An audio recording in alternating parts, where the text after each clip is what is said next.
अस्सलाम वालेकुम, मैं मलिक रियाज़ हूँ। आप यूट्यूब चैनल देख रहे हैं। दोस्तों, आप सब में से अक्सर लोगों ने 95% लोगों ने चंगेज़ ख़ान का नाम ज़रूर सुना होगा। ये बहुत ही ज़ालिम, फासिक और फाजिर किस्म का मंगोलों का सरबराह था।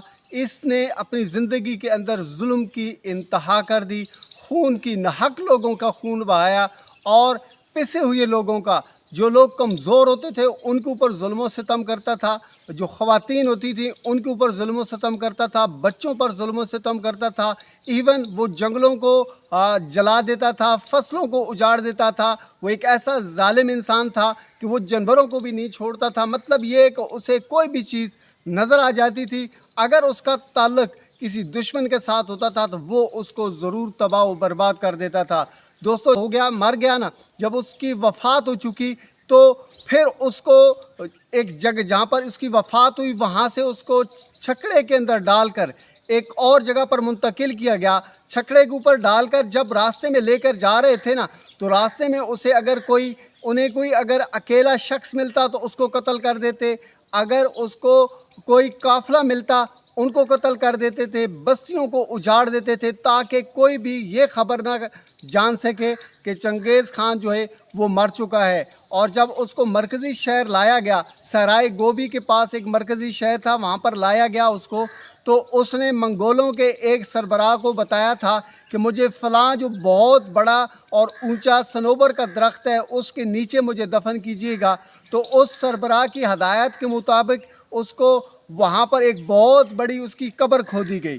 उस कब्र के अंदर एक जो है ना छोटा सा खैमा नस्ब किया गया और आखिरी दिनों में जिस पर चंगेज़ ख़ान ने जिस घोड़े पर सवारी की थी उस घोड़े को भी उन्होंने हलाक किया। फिर उसके गोश्त को उतारा, उसकी हड्डियों को अलहदा किया, खुश्क किया उसकी हड्डियों को, और फिर उसको उन्होंने उस हड्डियों को भी उस कब्र के अंदर डाला। फिर कुछ अनाज, कुछ खाने पीने की चीज़ें उसकी कब्र के अंदर रख दी गई। जो तलवार वो यूज़ करता था उसको उन्होंने वहाँ पर ही रख दिया, कमान वहाँ पर रख दी। मतलब ये कि उसके ये साजो सामान उसका वहाँ पर रख कर उसको दफन कर दिया गया। जब उन्होंने उसको दफन किया तो फिर उधर उन्होंने सिक्योरिटी दी, पहरा दिया, क्योंकि लोगों को अंदाज़ा ना हो सके कि यहाँ पर कब्र मौजूद है चंगेज़ ख़ान की। जब उस सनोबर के दरख्तों के साथ साथ छोटे छोटे और सनोबर के दरख्त उगाए और उसकी कब्र छुप गई, तो फिर वहाँ पर उन्होंने अपनी सिक्योरिटी को ख़त्म किया। ये सारी एक मुख्तसर सी कहानी बताने का मकसद है एक, कि वो मकसद ये कि जितने भी ज़ालिम लोग इस दुनिया के अंदर आए उनका अंजाम बहुत बुरा हुआ।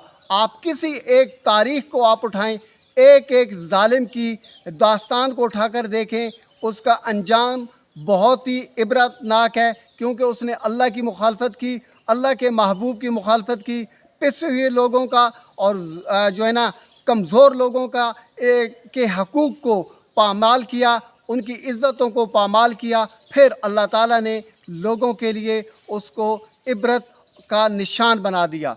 तमाम लोगों का, आप तमाम सोसाइटीज़ की हिस्ट्रीज़ को जान लें, चाहे वो इस्लामिक है चाहे आप कोई और है, जिस भी हिस्ट्री के अंदर कोई भी ज़ालिम इंसान आया है उसका अंजाम बहुत ही बुरा हुआ है। और वो लोग जिन्होंने अपने आप को अल्लाह के हवाले किया, अल्लाह के महबूब के हवाले किया, अल्लाह ताला ने इस दुनिया के अंदर भी उनको इज़्ज़तें दी और आखिरत में भी उनके लिए बेपनाह इनामात मौजूद हैं। इसलिए अगर आप इन कहानियों से कुछ सबक सीख रहे हैं तो वापस अपनी ज़िंदगी का रुख मोड़िए अल्लाह की तरफ, अल्लाह के महबूब की तरफ, और अल्लाह का हो जाइए, अल्लाह के महबूब का हो जाइए। हुज़ूर नबी मुकर्रम सल्लल्लाहु अलैहि वसल्लम की ज़ात पाक पर दुरूद व सलाम का नजराना पेश कर दीजिए। अगर आपको ये मेरी इस्लामिक और मोटिवेशनल और हिस्टोरिकल वीडियोज़ अच्छी लगती हैं तो लाइक, कमेंट और इनको शेयर ज़रूर कर दीजिएगा, और मेरे इस चैनल को भी सब्सक्राइब कर दीजिएगा। शुक्रिया।